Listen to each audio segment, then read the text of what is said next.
Eggless brownies பண்ணுறதுக்கு first step ஒரு brownie பேனில் பார்ச்மெண்ட் பேப்பர் லைன் பண்ணி வச்சுக்கோங்க.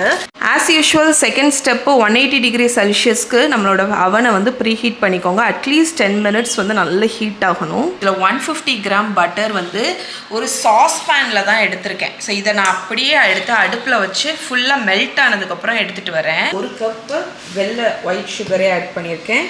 கூடவே இதிலேயே ஒரு ஸ்பூன் வெனிலா எசன்ஸும் ஆட் பண்ணிக்கோங்க. Cocoa powder 1/2 cup cocoa powder. Heinz அப்படிங்கிற பிராண்ட் யூஸ் பண்ணுறேன். கொஞ்சம் ஹை எண்டு தான், பட் உங்களுக்கு வந்து இந்த ஹாட் சாக்லேட் இந்த மாதிரி ரெசிபிக்கெல்லாம் இது ரொம்ப நல்லாயிருக்கும்.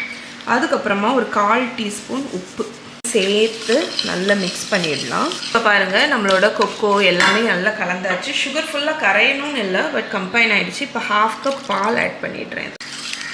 நம்ம ட்ரை இன்க்ரீடியன்ட்ஸ் வந்து ஆட் பண்ண போகிறோம். ஸோ இந்த மிக்ஸ்சர் பார்த்தீங்கன்னா கொஞ்சம் கூலாக தான் இருக்கணும். நீங்கள் மாவு போடும்போது இது வந்து ஹாட்டாக இருக்கக்கூடாது. 1 கப் கோதுமை மாவு தான் ஆட் பண்ணுறோம். 1/4 டீஸ்பூன் பேக்கிங் பவுடர். திக்கான ப்ரௌனி பேட்டர் ரெடி பண்ணிடுவோம்.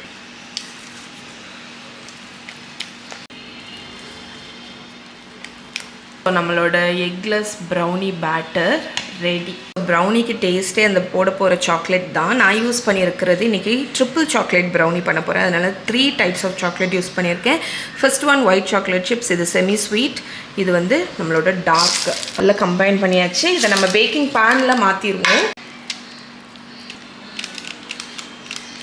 ஓகே ஃப்ரெண்ட்ஸ், ஸோ நம்மளோட ப்ரௌனிஸை வந்து ஸ்ப்ரெட் பண்ணிவிட்டேன். 180 டிகிரி செல்சியஸ் அவனில். இது வந்து எப்படியும் ஒரு 20 to 30 மினிட்ஸ் ஆகும். உங்களோட பேன் சைஸை பொறுத்து மாறும்.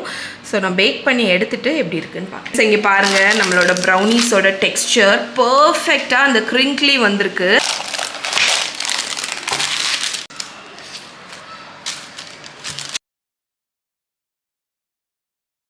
பர்ஃபெக்டாக வந்திருக்கு. இங்கே பாருங்கள், மாய்ஸ்ட்டு மேலே அந்த கிராக்கிங், அந்த க்ரிங்க்லி டாப்பு உள்ள அவ்வளோ மாய்ஸ்ட்டு வேறு லெவலில் இருக்குது.